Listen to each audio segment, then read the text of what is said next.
ভাই আমরা না রিকোয়েস্ট করি ভাই এভাবে ওপেনলি ভাই, একদিনের জন্য ফোন দিয়ে রিকোয়েস্ট করি আমরা আপনাদের যারা এখানে আছেন নিশাদ ভাই থেকে শুরু করে আমরা তাদেরকেও করবো ভাই, যদি দেন ভালো হবে, না হলে ভাই আমরা আরেকজনের কাছে বলবো যেই দেয় ভাই। আজকে কেউ দেয় নাই ভাই, ক্লিয়ারলি বলে আজকে কেউ দেয় নাই, হেঁটে চলছে, রিকশায় চলছে ভাই, এভাবে আমাদের লাইফ চলছে।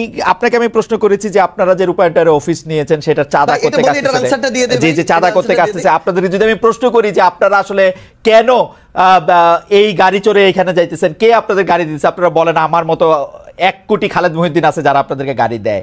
একই কালচারে আপনারা পড়তেছেন না, একই কালচারে আপনারা ব্যবহার করতেছেন না, আপনাদের কাছে তদবির আসতেছে, আপনারা তদবির করতেছেন তো, বিভিন্ন জায়গায় আপনারা তদবির করতেছেন তো, করতেছেন না, আসতেছে আপনাদের কাছে ভাই, শুনেন ভাই, আসতেছে 100টা, হ্যাঁ করতেছি না ভাই। আপনি একটা রেফারেন্স বের করে দেখাবেন যে এই তদবিরটা করছি, এবং যদি কোনো একটা ক্ষেত্রে ভাই বলি, ধরেন কোন একটা জেলার ডিসি ওই জায়গায় গিয়ে এখনো রাজনৈতিক দলের তোষামোদি করতেছে, জনগণের চিন্তা না করে নির্দিষ্ট কিছু মানুষের এজেন্ডা বাস্তবায়ন করতেছে, ওই এলাকার মানুষ, জনগণ, ছাত্র প্রতিনিধি সবাই একসাথে এসে যখন বলে তখন এই দাবিটা তুলছি। কিন্তু আপনি এটা যখন জনগণের ক্ষেত্রে হবে, দেশের স্বার্থ হবে, তখন আমরা আমাদের জায়গা থেকে দাবি তুলবো। আপনি এটা একটা এক্সাম্পল দেখাবেন, আমি দেখাবো সার্জিস, আমি একটা এক্সাম্পল দেখাবো, একটা এক্সাম্পল দেখাই, অবশ্যই একটা এক্সাম্পল দেখাই, একটা এক্সাম্পল হ্যাঁ আপনারই দেখাই। আমার এটা বলতে মানে এটা খুব ইচ্ছা ছিল না, কিন্তু যাই হোক একজন জুডিশিয়ারির একজন খুব উঁচু পদের কর্মকর্তা আমাকে জানিয়েছেন, আমি বলি সেটা হচ্ছে আপনার বাবার তদবিরের কারণে নিয়োগ বন্ধ করে দেওয়ায় পঞ্চগড়ের জেলা জজ আর চিফ জুডিশিয়াল ম্যাজিস্ট্রেটকে মিনিস্ট্রিতে অ্যাটাচড করা হয়েছে।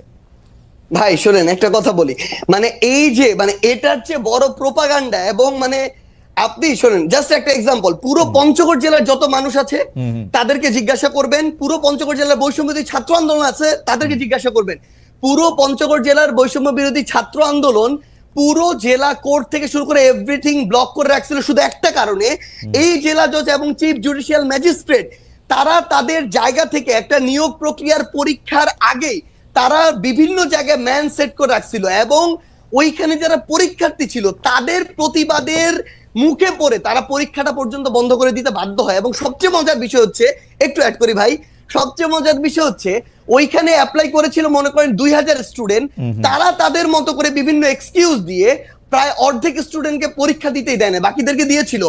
এবং এরপর এটা পর্যন্ত রেফারেন্স ওই স্টুডেন্টদের পরীক্ষার্থীদের কাছে চলে গিয়েছিল, বিভিন্ন পলিটিক্যাল দল তাদের জায়গা থেকে লিস্ট পাঠিয়েছিল, এবং এই চিফ জুডিশিয়াল ম্যাজিস্ট্রেট এবং জেলা জজ যিনি রয়েছেন তারা বিগত সময়ে আওয়ামী লীগের সময়ে তারা ওই সময় যে আইন এবং বিচার মন্ত্রণালয়ের যিনি মন্ত্রী ছিলেন তার লিস্ট দেখে দেখে পঞ্চগড়ে নিয়োগ দিয়েছে।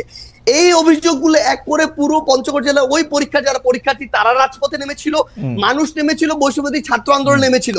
কোন সিঙ্গেল একজন পার্সন যদি এটা বলতে পারে, ভাই আমিও বলতে পারি খালেদ মহিউদ্দিন ভাই বিগত সময়ে এরকম অনেক কঠিন কঠিন টকশো করেছেন, কিন্তু তারপরও আওয়ামী লীগের বিরুদ্ধে কঠোর হন নাই। সাপোজ এটা এরকম আসতেছে এই জন্য ভাই 100 কোটি টাকা পেয়েছিলেন, এটা আমি বললাম, কিন্তু এটা কোনদিন সত্য হইতে পারে না। আপনি সিঙ্গেল এরকম একটা দেখাবেন যে কেউ একজন বলবে যে আমাদের একটা রেফারেন্স ওই জায়গায় গিয়েছিল যে কারণে আমরা এটা বাধা দিয়েছি। আচ্ছা প্রথম কথা যে সমস্যার সমাধানে আপনি নেতৃত্ব দিলেন, ধরেন আমি কেন নেতৃত্ব দিব? না ভাই, সবচেয়ে বড় শুনেন, আপনার কাছে অভিযোগটা আসছে তারপর আপনি এটা সমাধান করলেন, ব্যাপারটা কি এরকম? না না না, আমার কাছে অভিযোগ কেন আসবে? আমার কাছে কোনো অভিযোগই আসে নাই।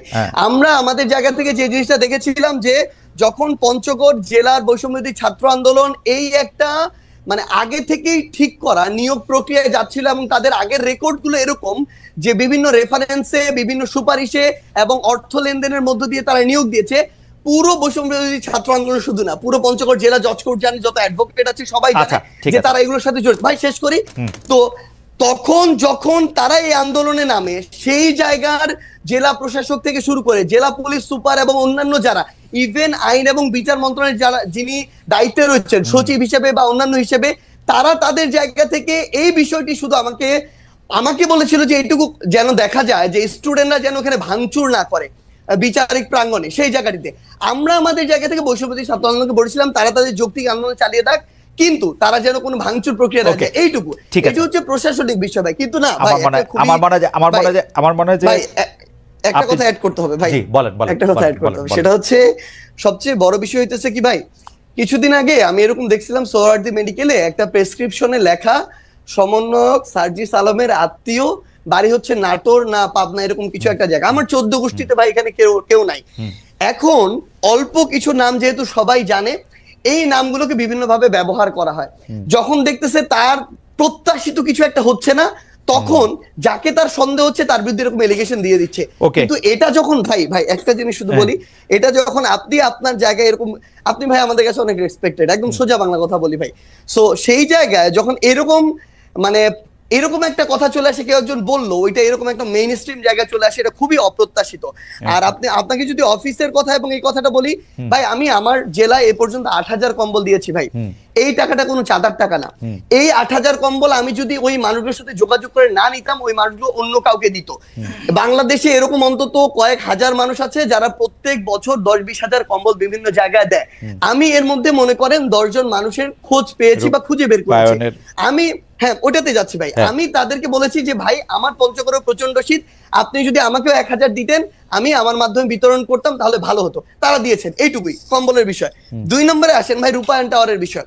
ভাই একদম স্পষ্ট কথা বলি, বাংলাদেশের রাজনীতি করতে বিগত রাজনৈতিক দলগুলো যেই লেভেলের টাকা খরচ করার কালচার তৈরি করেছে, একদম মানে কালো টাকা দিয়ে, সেটা যদি কন্টিনিউ হয় আমাদের দ্বারা বাংলাদেশের রাজনীতি করা সম্ভব না, একদম ক্লিয়ারলি বলে দিলাম। আমরা আমাদের জায়গা থেকে ভাই একটা ফাউন্ডেশন করার প্রসেস অলমোস্ট শেষের দিকে। এই ফাউন্ডেশনে ওপেন ফান্ডিং হবে দেশের এবং দেশের বাইরের। আমরা আমাদের জায়গা থেকে আমাদের ম্যানিফেস্টো তুলে ধরবো পুরো পৃথিবীর মানুষের সামনে। আমরা যদি আমাদের রাইট ট্র্যাকে থাকি তারা ফান্ডিং করবে, যদি না থাকি তারা ফান্ডিং করবে না। এবং আপনি যে এই গাড়িটার কথা বলছেন ভাই, আমি আপনাকে বলি, আপনি যদি দেশে থাকতেন না, আপনি এতদিনে আমার অন্তত 5 দিন কল পাইতেন যে ভাই মহিউদ্দিন ভাই আপনার তো হচ্ছে 2টা গাড়ি আছে, আমাকে একটা গাড়ি একটু 3 দিনের জন্য দেন বা 1 দিনের জন্য দেন, ড্রাইভার এবং গাড়ি আপনার, তেলটা আমি দিব ভাই। আমি ভাই লিখে দিতে পারি, আপনি খালেদ মহিউদ্দিন ভাই আপনার 2টা গাড়ির মধ্যে একটা গাড়ি একদিনের জন্য আমাকে দিতেন। এরকম আমাদের বাংলাদেশে এই অভ্যুত্থান পরবর্তী সময় হাজার হাজার মানুষ আছে ভাই, যে 16 বছর পরে একটু হাত ছেড়ে নিঃশ্বাস নিচ্ছে। এই মানুষগুলোর ওই সামর্থ্যটুকু আছে। এই মানুষগুলো এখন লক্ষ লক্ষ কোটি কোটি টাকা তাদের উপরে যে চাঁদা এভাবে চাপিয়ে দেওয়া সেটা থেকে তারা এখন মুক্ত। ভাই আমরা না রিকোয়েস্ট করি ভাই এভাবে ওপেনলি ভাই, একদিনের জন্য ফোন দিয়ে রিকোয়েস্ট করি, আমরা আপনাদের যারা এখানে আছেন নিশাদ ভাই থেকে শুরু করে আমরা তাদেরকেও করবো ভাই, যদি দেন ভালো হবে, না হলে ভাই আমরা আরেকজনের কাছে বলবো, যেই দেয় ভাই। আজকে কেউ দেয় নাই ভাই, ক্লিয়ারলি বলে আজকে কেউ দেয় নাই, হেঁটে চলছি, রিক্সায় চলছি ভাই, এভাবেই আমাদের লাইফ চলছে।